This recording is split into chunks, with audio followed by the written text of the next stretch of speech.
and welcome to this latest edition of Farhang Connect, a virtual talk series by Farhang Foundation. I am Ali Reza Ardakani, Executive Director of Farhang here in Los Angeles. We are a member-supported, non-political, non-religious, not-for-profit organization with the sole mission to celebrate and promote Iranian art and culture for the benefit of the community at large. We thank you for joining us from all over the world today to help welcome an Iranian living legend to speak about one of Iran's most iconic monuments and international symbols. We are, of course, talking about no other than Mr. Hossein Amanat. Mr. Amanat established his reputation as a young graduate in 1966 by winning a nationwide competition to design the Shahyad Monument in Tehran, which has since become the symbol of modern Iran. This first architectural project led to the opportunity to create some of Iran's most prestigious modern buildings, including handicraft centers, universities, libraries, and a town on the Caspian Sea. He also designed the Embassy of Iran in Beijing, China, one of the distinguished buildings in the diplomatic quarter of that city. Since moving to Canada in 1980, Mr. Amanat's practice has expanded and diversified. He has designed the World Administrative Center of the Baha'i Faith in Haifa, Israel, university, libraries, and factories in China, mixed-use high-rise buildings in San Diego, residential condominiums in Santa Monica, a temple in Samoa, religious and cultural centers near Dallas, Seattle, and Washington, D.C., and residential dwellings in Canada. And most recently, he completed a trans-oriented mixed commercial and residential high-rise project along the Vancouver Mass Transit line. In all his projects, Mr. Amanat demonstrates his particular skill for the application and combination of diverse cultural themes in the creation of distinctive designs. He has received numerous design awards and has lectured extensively on art and architecture at cultural and academic institutions and conferences. Today, we're extremely proud to welcome Mr. Amanat to Farhang's virtual stage. Ladies and gentlemen, please help me give a warm welcome to Mr. Hossein Amanat. Good morning, Mr. Amanat, and welcome to Farhang Connect. Thank you for accepting our invitation to be here with us today. We are thrilled to have you. Thank you so much. It is a pleasure and an honor to be a part of your very rich programs. Thank you. I'm very honored to be a part of it. Thank you. The honor is all ours. Without further ado, I will step back and let you start the presentation. Everyone's very excited to see this presentation. I will be back toward the end of the program to do a quick Q&A. Thank you, and would like to start with what you ended with, that in 1966, there was a competition for a monument to celebrate as a part of celebrations for 2,500 years Iranian kingdom. So for me, this was really a celebration of the history of Iran. And what I was fascinated with, I should say, from the years of my childhood, that I was taken to Persepolis by my father, and the way I felt there, I never forget that feeling. In 1966, as mentioned, I saw the ad of a monument to celebrate the history of Iran. And when I saw this, all the scenes of the history that we had learned at school and other places came to my mind. And this was really the start of my thoughts about the design of this monument. The history of Iran can be divided into two major parts. The part before Islam and the part after Islam. To me, the history of Iranian culture could be seen in the architecture of those periods. The Arch of Ctesiphon, which you see here, is from the Sassanid period, just before Islam came to Iran. And to me, it was a symbol of the period before Islam. And this became the main arch at the center of the building of this portal that was in the thoughts of the monument to be the portal of Tehran, entry portal of Tehran. And this arch was an Islamic arch because the broken arches came to Iranian buildings in a broken way. This is the broken arch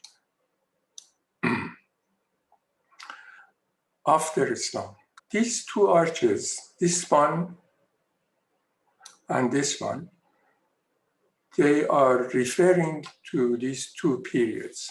And the grid that connects them from this grid is a very complex, I should say, grid inspired by the geometry of the architecture of Iran. I will show you some samples. Vakil Mosque in Shiraz. A straight line, because the question was that led into creating these beautiful forms was that the hall of the mosque or the palace of Sassanids were rectangular or square. And when you put a square, put a circle over that square, the corners of that square are left without a cover. And the way to cover those corners, the Iranian architects, I should say, devised many, many ways of covering it. And this led to a great asset of geometry and beauty in the architecture of Iran. These corners, I say, for example, is this one. This is one that you have, if your circle goes this way, you miss this part and they have to cover it.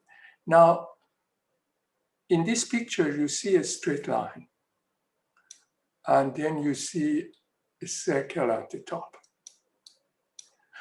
And this grid is connecting the straight line to the circle. The same as this one, close-up of the same one. But this appears in the geometry of the building, the straight lines of the arch under Shahyad, which with this grid of ribs connects itself to a parabola, which is under the archway or over the archway that you note. These tricks, you see the corner here, it wants to come from the circle to this corner. And all these beautiful forms are created to solve this problem. Now in Shahyad, this straight line exists here and wants to become this parabola which is under the belly here. And this grid is created inspired by the same principles. This is a view of the secondary elevations of the monument.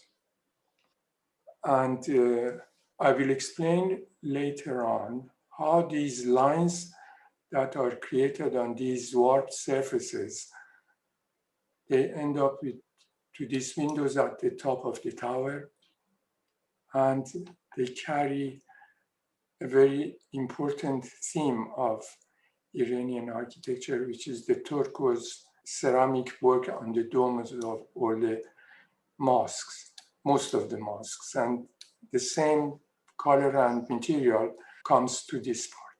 Now, I will explain about the pattern of there's a lot of geometry in the building, and the pattern of the marble cover of the building going up. The marble cover is not horizontal lines, but it are series of diamonds going up. Why? Because it wants to take your eye to the top and make the building look even taller than what it was. I had a limitation of the height because the building was close to the airport, and I could not exceed from the height of 45 meters.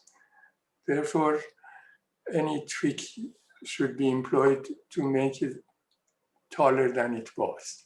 So you see the ribs here, and they end up to this type of sarburji, or the windows at the top, which is something common in the Iranian towers. You can see how Burj Toghrol near Tehran has the same type of features here. And then the actual Maidan, or the square, had a pattern for its landscape, which is again inspired from the geometry of the dome of Sheikh Lutfullah Mosque in Isfahan. That is the view of that geometry. And this is the view of that dome. This is what somehow refers to this kind of landscape. Another aspect which is considered in Shahyad is the water that was an important and is an important element of Iranian gardens. It is a reflection of divine light, and it is very important how they carried the water. Because of the scarcity of water, they are in channels and they come into little pools. In Fin, in Kashan, which is a Safavid building, the same theme has been repeated. And in Shahyad, this has been employed. Water is an important feature to show the directions. And I attract your attention here as to this fountain, which is the center of the plaza. Plaza is super ellipse, and it has an axis, but it has two points of reference. This is the real axis. When you enter the plaza, you go down, because I couldn't raise the building and reduce the height of the building. So I come down to this fountain, and then from here on, I move up towards the monument itself, because for me, it was important that you approach the monument coming up to it, not going down to it. This is, you can observe the slope up here, which has led to some tiers that was used for chairs when there are ceremonies here, because they go one by one up. And like many classic buildings, Shahyad has a strict geometric order. It is built, the whole building is built in 4 squares. And the buttresses or the legs are the diagonals of these squares. The top of the arch is the edge of one of the squares, and the center of the top square is where the Islamic arch is the top of it. So the whole building is following a module of 3-meter height. This shows the real photo of the real building and the way it relates to the geometry assumed for it. And in order to build this building, I had learned from the high school the geometry of the cone and the sections of a cone, which is circle and ellipse and parabola and all these ones. But when I drew this, I just drew it. I didn't know what the formula, which curves is what.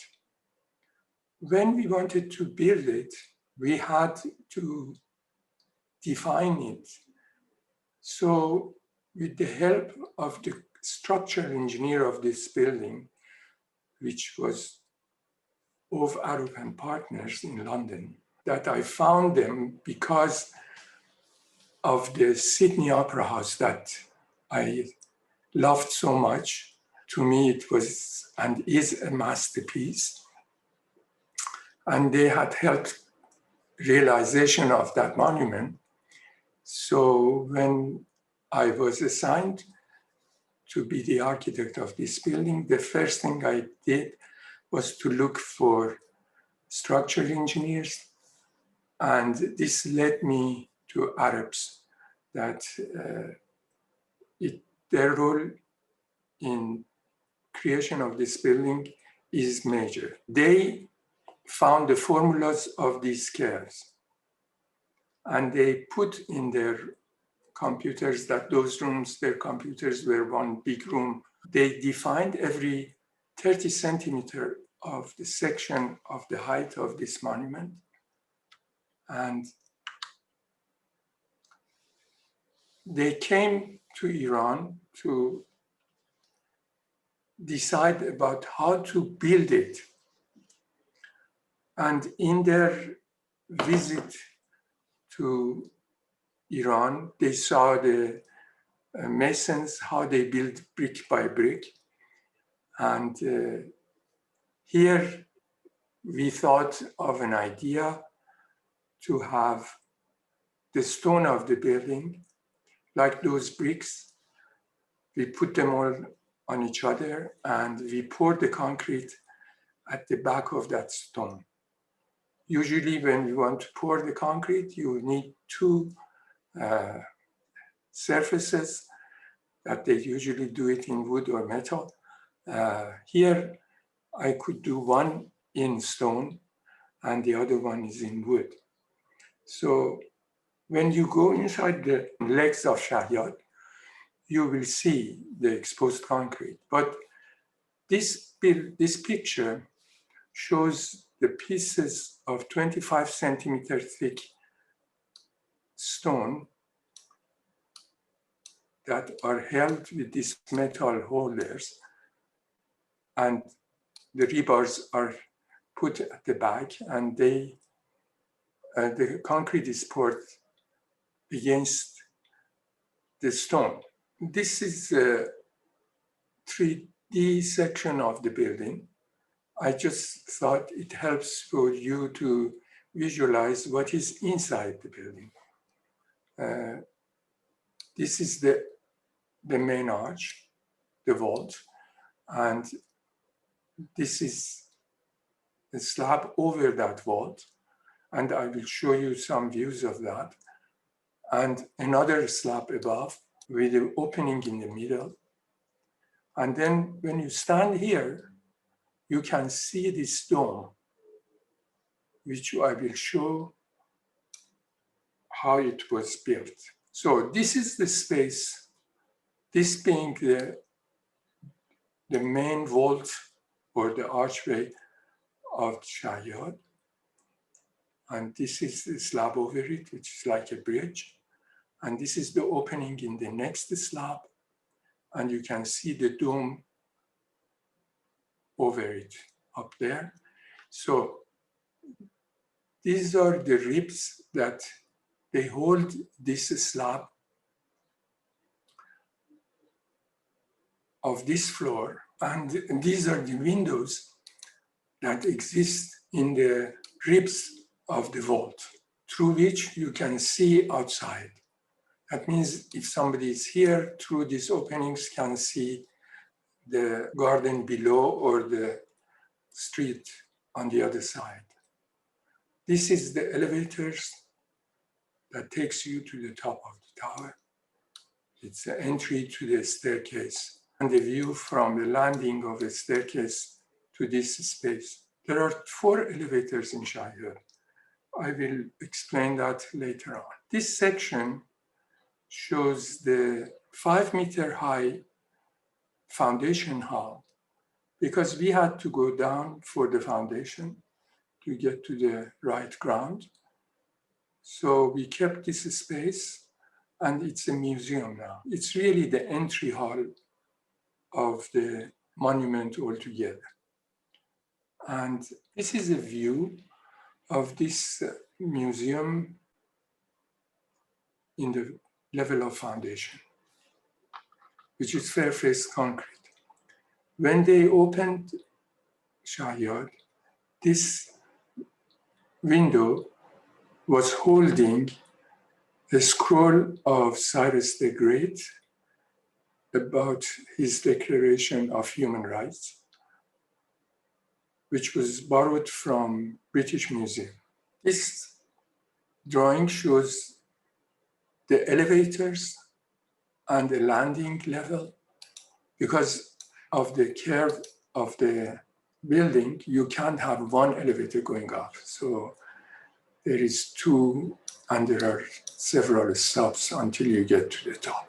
This is a view of the inside of the legs and where the stairs are. And this is the space that I showed inside the building over the entry vault, which I showed you a view of it before, but again, and another one. There is quite a fluid space inside Shahyad. These ribs that holds, and about everything that is in this building is inspired with from the Iranian architecture of what they say karbandi, or the way they organize the ribs to make it look beautiful, but works structurally. The dome at the top of the building, which you don't see from outside, except some head of it if you are very high. But the geometry again comes from the geometry of Iranian domes. Sorry, it is white concrete, which was something new those days in Iran. I wanted it to have more light, and I hope with the good maintenance, they keep it. At the moment, it doesn't look very nice, I should say. One important aspect of Shahyad is the stone of it.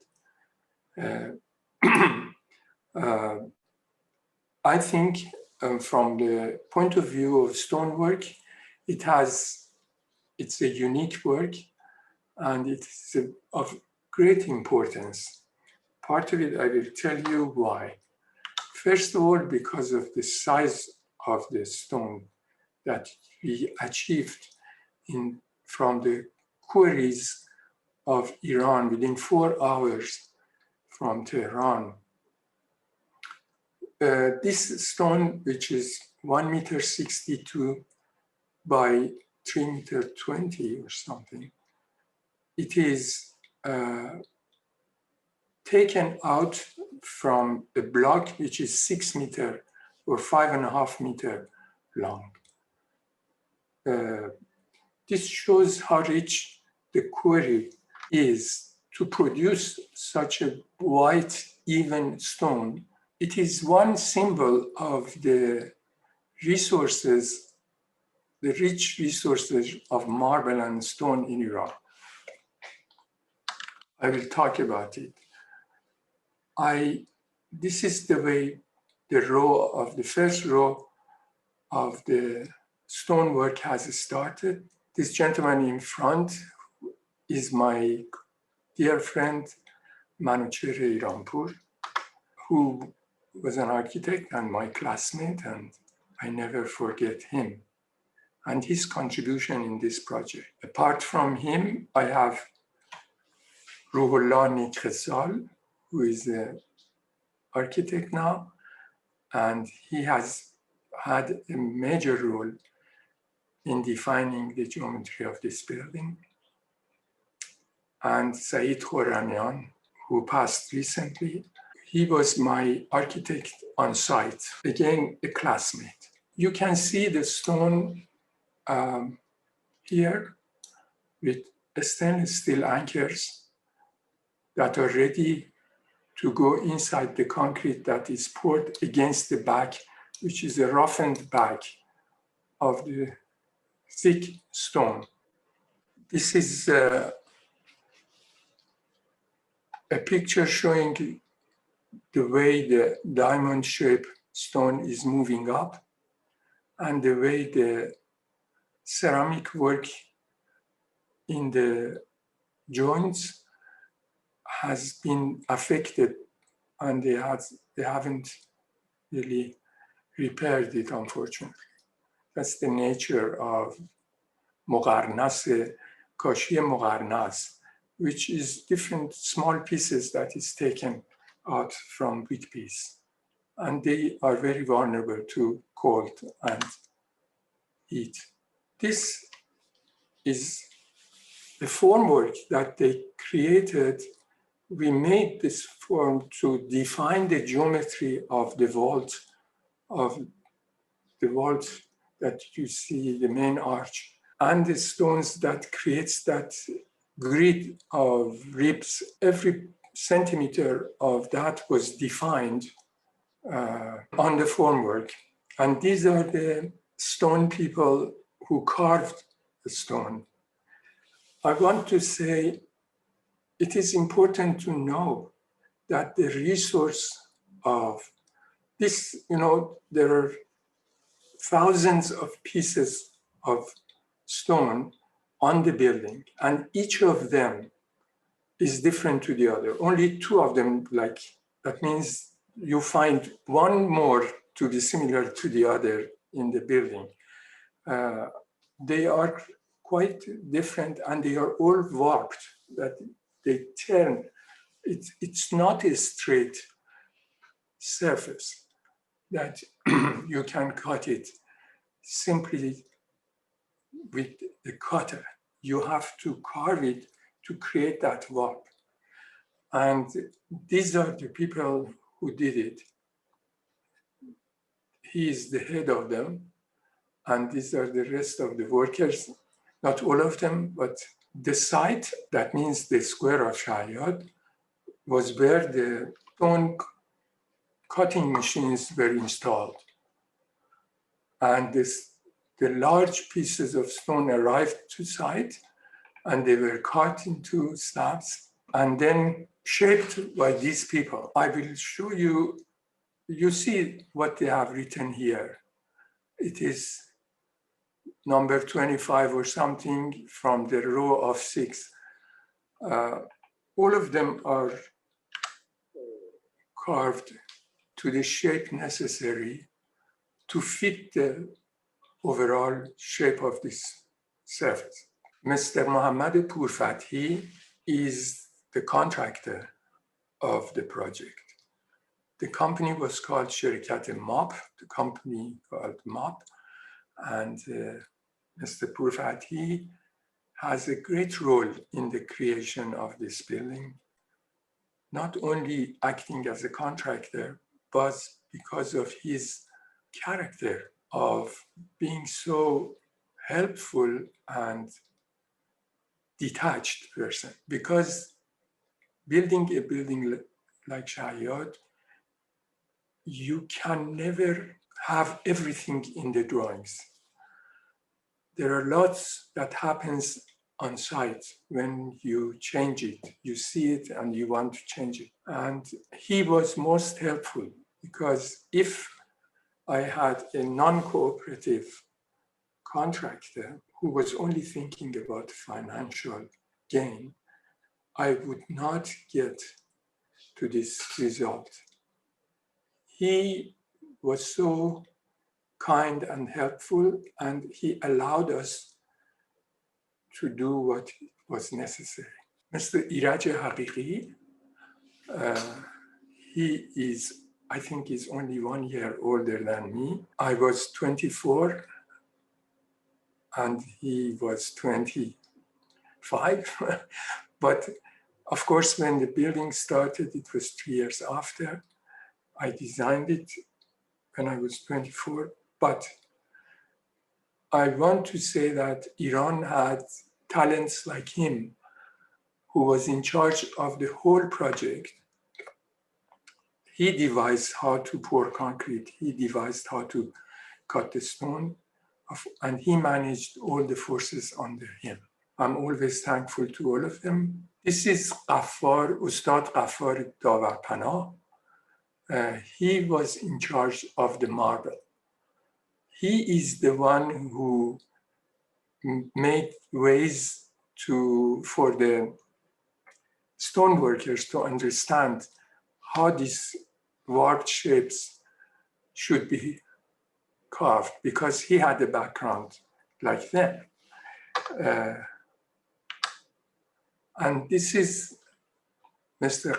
Qambar Rahimi, who was a genius in finding the right quarries in Iran. And this is when Ustad Ghaffar here he took me to the quarry in Joshigan Ghali, where this very beautiful white marble was being extracted. And I met Mr. Qambar Rahimi there, and he was amazingly helpful. I told him, how large can you give me your pieces? And the answer was, as much as you want, just ask the permission. And I didn't know what he means about permission. Then I found out that in order to carry heavy blocks of stone over the trellis that passes over the bridges in Iran, if it is heavier than some weight, you have to have permission. And that is what he was referring to. And he really did his best to provide what we wanted. I work in many buildings that they use marble and stone. I'm involved in one of them now.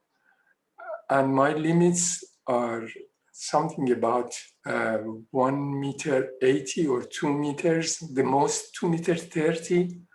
That is the length of the piece I can ask for. And this is from the quarries in Italy.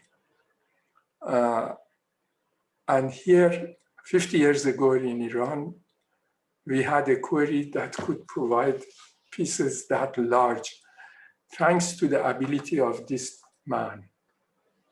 These pictures show how the building was built. This formwork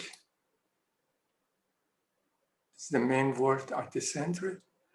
This was built before on the ground, and it was lifted up to this location and then propped underneath to be able to pour the concrete on it.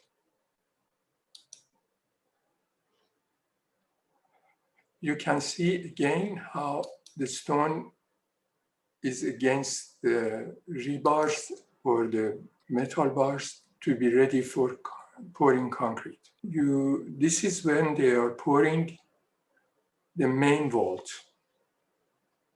And this was here that I asked Iraj Haqiqi, if possible, I can have openings in the grids of these ribs. And he said, okay. If it was with the normal contract and contractor nowadays, this would have been impossible. You have to show everything before in your drawing. You can't change your mind on site, except for me paying millions for it. But we were working within a very limited budget, and it was only the cooperation of the engineer on site and the contractor that allowed us to finish this building with $1 million. That means 7 million 2 months of the money of that time. This is the cost of the tower itself. You know that the plaza has roads around it, so people can't come in, except that we have underground passageway. I'm showing you the three-way underground passageway. These are the way you enter from the sidewalk, and then the section of it, which is inspired by the bazaars of Iran. Again, dome and the geometry of it. And this is another view, another view. And this is when they were building it.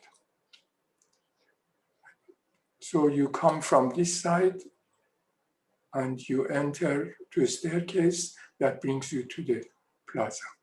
So different pictures of the building when it was being built.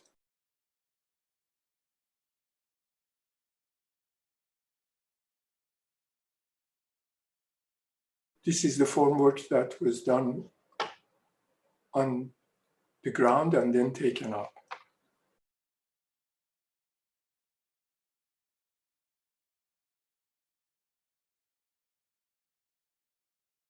These ceramic ribs that exists in between the stone in turquoise color, different shades of turquoise and blue.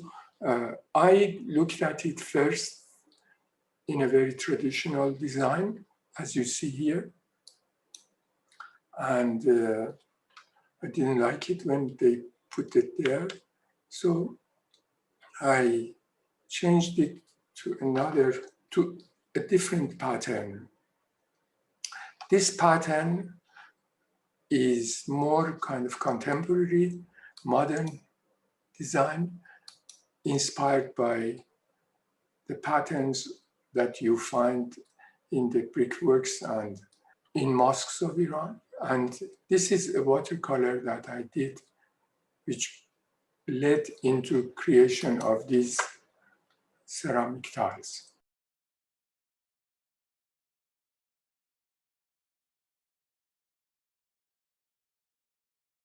When we were doing the competition, I presented an idea of having some pavilions in the ground. As you see, it's like courtyards in the ground for light and air, that you started from one point and you turned, and every one of them would present one period of Iranian history. So you will have a coverage of the history. If you are a student of school and you are visiting a monument, this was very much liked by the jury, but afterwards I never insisted in to be created. Why? Because I was not even sure if they built Shahyad, let alone this. It was budget, I didn't know what is the policy, how far this building is important or not for the people who had done the competition. So it was all a question to me. So I concentrated on the monument, and we never built these pavilions. But when we were building the building, because the Montreal International Exhibition was visited by the King of Iran, and he liked the Czech group that had a presentation there. He told them to come to Iran and do something like that here. So when they came, they wanted this project about the history of Iran to be in this plaza. So we have created a hall underground here at this location,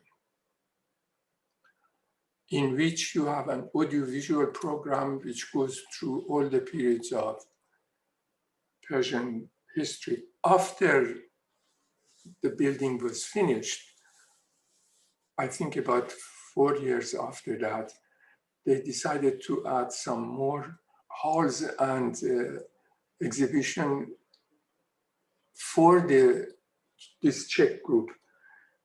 So we added a huge hall here in this area, which is quite a large auditorium for the audiovisual presentation.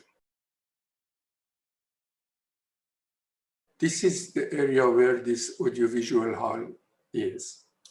I think I should mention as an architect, since this is an important introduction of this project, I believe in something that is amazingly guarded in the Persian architecture, and that's the sequence of spaces and the proportions of these and the play of light and the way you approach a building, the way you go inside the building and the way you exit the building. They are all like a music that is an organized sequence that one has to feel. And your main direction here is a human being that is going through these spaces. Here is where you come out from that underpass. These are the roads around the plaza. And here, from this underpass, you walk up the stairs. This area is fountains that I showed a picture of it. You come to this level, and then in order to enter the monument, you come down again. You come to a squarish courtyard with a fountain in the middle.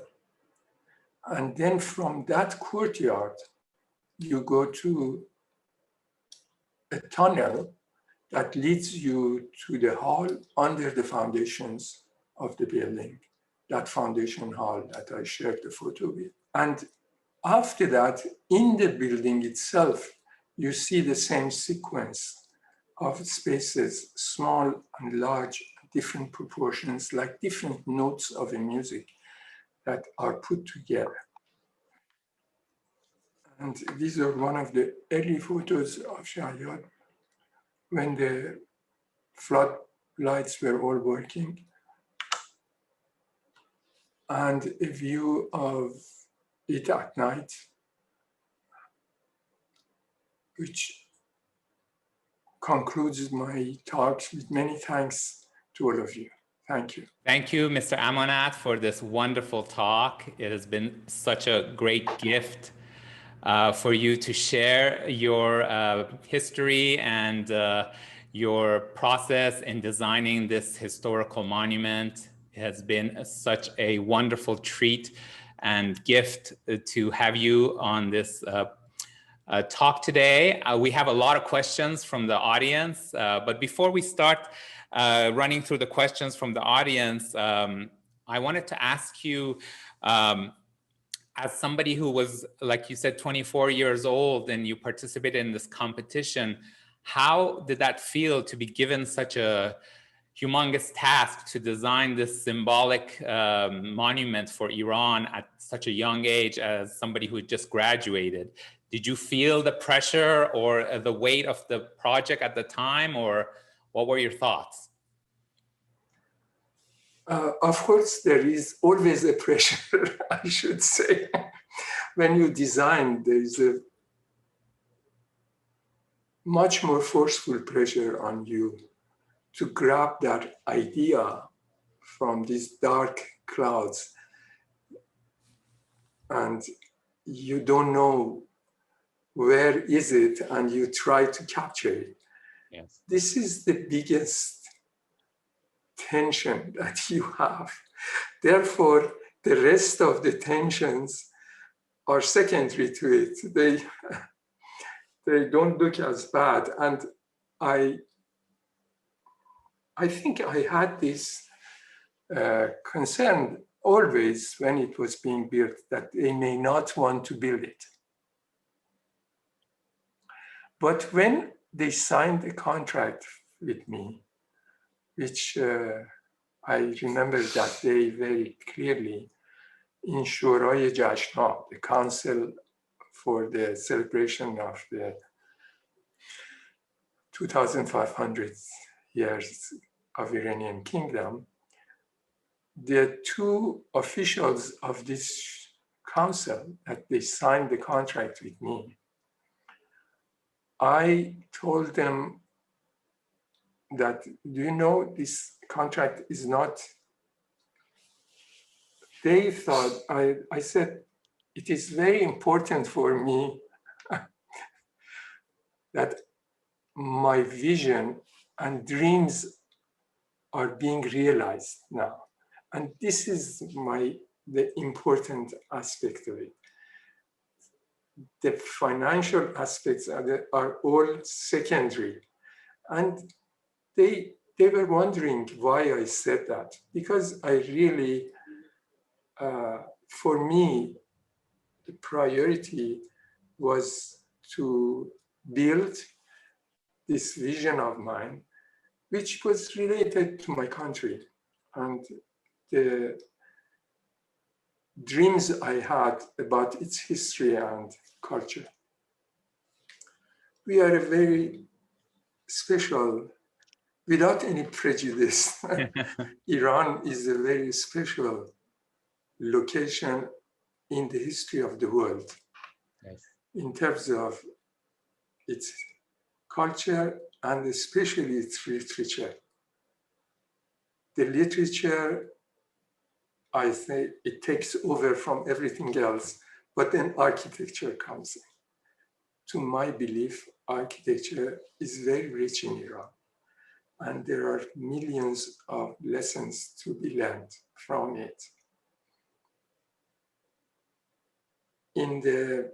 I think the richness of this culture and this literature is all because of the history that we had, and we are still experiencing it.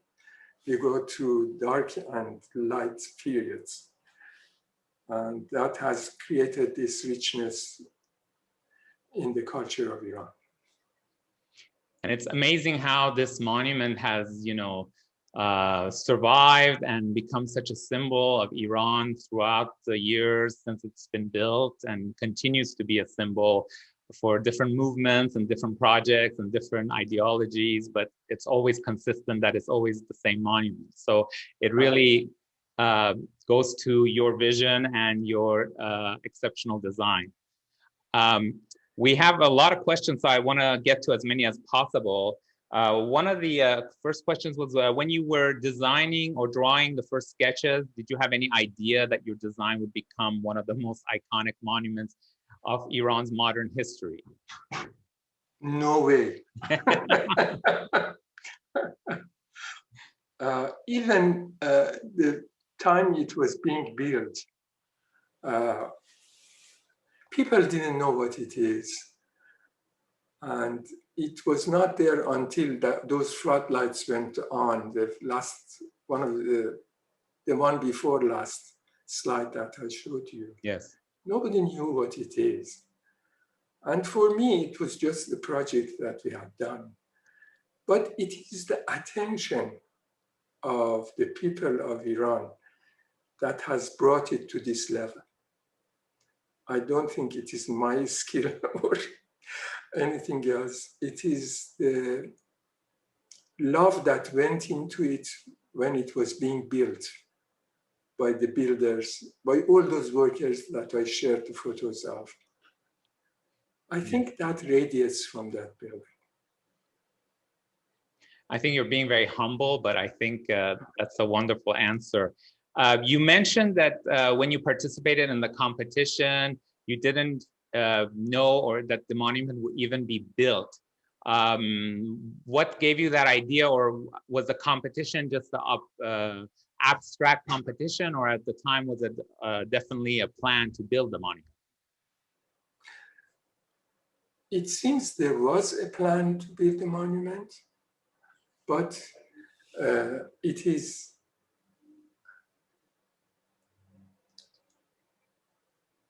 it's always doubtful. One thing that it's a young boy that wants to do this building. And many people would say, why he give it to one of the experienced people? He doesn't have any experience. This perhaps was a major point. And, you know, my experience was very limited with the political situation of Iran. And I didn't know what is really taken serious or not taken serious. I was planning to go and continue my studies, that I saw the ad and then decided to do this design.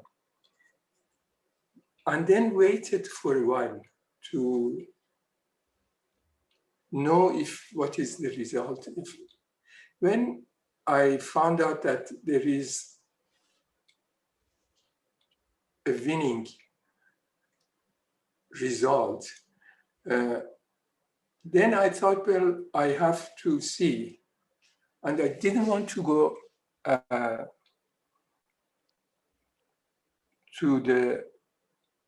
to continue my studies to lose this chance as a result. That's why. So I should say for 2 years, I was waiting to see if they signed the contract with me. And I didn't know why they don't do it if they are serious. I went to everybody. I went to Dr. Mujtahidi, who was the head of Al-Bor's high school, the high school I went to. Maybe he can help. And this is through this connection that instead of moving it, because he had become the head of AIA University then. And when I went to him for this help, because he used to meet the Shah every week, I said to tell him about my problem, that are they going to give this project to me or not, which he never did, because perhaps it was not his mission as the head of Sharif University. But he said, you know, if you behave yourself, because the architects was that famous for not behaving themselves and asking for very expensive designs and all these things. I said, I was with him with Iranpur, who encouraged me to go to there. And he said, if you behave yourself, I would like you to do the first building we want to do in AIA University in Tehran, because our campus in Isfahan, I don't know when we are going to go there.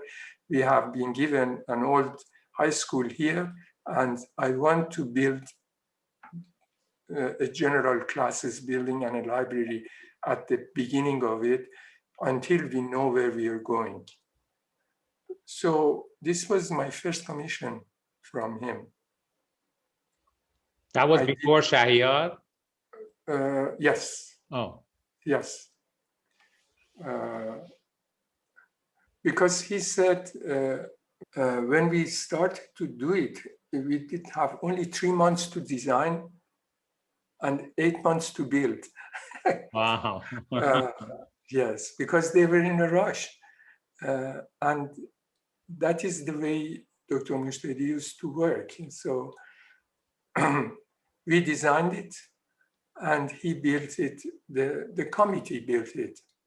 A group of, he had a committee who were in charge of all buildings of the boarding school in Alborz. They had built dormitories. And the same committee came in and they did the Sharif University first buildings. And that continued. I did most of their faculties and everything after that. Amazing. But Shahyad didn't start. It started after the Taj Guzari or the coronation finished. Right. Something I didn't know at all. I know now because the coronation was a different project, was going nothing to do with the 2,500 year celebrations. So they expedited that and they forgot everything about it. And when that coronation was done, then they came and signed a contract with me. I was formally assigned. That is, and this is a 24-year-old young man. You cannot guess all these movements. Yes. Yes, political movements, partly. I'm sure. I mean, I can't even imagine what you were going through. It must have been an exceptional period. One of the questions that we got a lot of was something that everyone keeps asking is, for you, well, how do you feel about the name of the monument, Shahyad versus Azadi, which is the name that was assigned to it after the revolution? Do you have a preference? Do you call it Shahyad, or what do you think about Azadi? Well, of course I call it Shahyad. Shahyad is a name that the Council of Celebrations devised for it with the help of Bahman Farahvashi, who was a scholar in the history and old languages of Iran. A very respected person. This word comes from him, right. The word Shahyad. And Azadi is a very nice word. I like it. Makes no difference as much as they look after the building that they are not. But it really makes no difference. Yes. On that note, you mentioned that they're not looking after the building. Are you by any chance in contact with anyone in Iran or authorities overseeing the monument as far as the condition of the monument? And do they ever ask you for your advice on anything, or do you know anything about it? I have found out that if they ask for my advice, it's just for an excuse to do what they want to do. To say he said that, but they do their own work. I see. Yeah, unfortunately. That is why there are lots of cracks in the marble of the stone, because they They do things to the building. They drive drills into the stone of the building. I see amazing pictures that I don't know where this has come. And they put metal structures all over. They put barriers everywhere. Barriers, that means places that people cannot go. So you block everything here. That is an amazing thing that I see.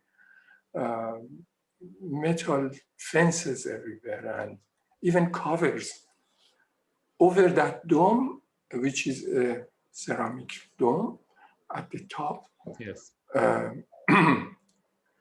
The ceramic has been damaged. It's years, I have mentioned to them, why don't you repair this? And recent picture I saw from it, there is a metal structure over it. Why? They don't want the rain to come over it. Oh, it has other ways. Anybody who becomes the manager of that, he has his own projects. And they are not technical people. They don't consult with technical people. They just do what they like.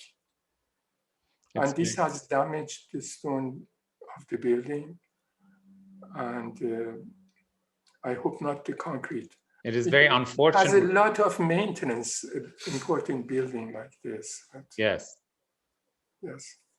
It's very unfortunate to hear this. And I don't think, at least I'm not aware of them doing a complete renovation of the monument since it was built, unless other than these patchwork makeshift repairs that you mentioned. So it is really unfortunate for such an important monument. I think any proper maintenance should be done under the strict supervision of a good architect. Yes. Who is expert in preservation and not to damage the building even more. Yes. Which has happened in one case. I don't know if we have time, but I will give you one story that the floor of the area under that vault, it is with marble or stones. We call it marmarit in Persian. It's a mix of stone and marble. It was done with 10 centimeter thick slabs of stone. Somebody decided to change that stone. I don't know why. And to take that stone away, they used bulldozers. Wow. And that bulldozers, they scratched the waterproofing under the stone, which is protecting the roof of the museum. So the water stain is all over, and they replaced it with 2 centimeters thick stone. I don't know why they went to do that. And this all I know because Iraj Haqiqi, who was the engineer of the project, he went to see what they have done. And there is a video that he's complaining about that openly to everybody. And this is through this video that I know what happened. So people who are not informed, they should not touch the building. It's really heartbreaking to hear these stories and the neglect that not only neglect, but actually damage that they're causing to the monument. Hopefully, the last one being the Tup Sal Tahvil, the cannon that they brought the cannons in front of the building and they shot it, which has a vibration that would crack all everything. Yes. I don't know. And then the manager of Shahyad said that we never allowed it. Nobody got a permission from us. There's a bit of a chaos there. Well, on a brighter note, we have a great question that I think we can end on. We have so many more questions, but time does not permit. Somebody is asking if we lived in an alternative universe and Iran came back to you and asked you to reimagine a new symbolic monument to represent Iranian culture and history, do you have any ideas, dreams, or fantasies about what you would design today? You know, no. The reason is that when I engage in a building, it really takes a lot of meditation and torture and concentration and not knowing what you're doing. I don't deny that. I just face every new question in my design as if I am a grade 1 student at the school. So, and it is only after going through these periods of meditation and sometimes prayer and meditation that you can get to what you want very doubtfully, I should say. That is why it was 2 days before Shahyad delivery of competition was due that I started to draw it because I was not happy with whatever I had. And that 2 days, I had all my friends coming to my house where I was drawing it to help me to finish it. And after staying up for the whole night, in the noon, the day after, I took it to Shorai Jashna, which was near our house. This is the situation. So until you face the actual question that you have to design seriously, I never dream about anything because it is like writing a book. You know, you have to have a will and time and everything to sit down and do thousands of pages. Yes. So you can't imagine things without having a reason for it. Something that triggers your thoughts. That's a great way to end this talk. We cannot express our gratitude enough to you for this invaluable talk on such an important subject, and we're really grateful to have you be amongst our community and to have given this wonderful gift to all Iranians as such a wonderful, beautiful symbol of Iran. And I thank you again for joining us and taking the time out of your schedule to be with us. I would like to thank everyone who is here today with us for this exceptional talk. We will have a recording of this talk available on all Farhang platforms in case anybody misses it today, and you can watch it again or share it with your friends and family. Once again, Mr. Amanat, thank you on behalf of everyone at Farhang Foundation. I thank you for being here, and it's been truly an honor to speak with you. Have a wonderful day. Thank you.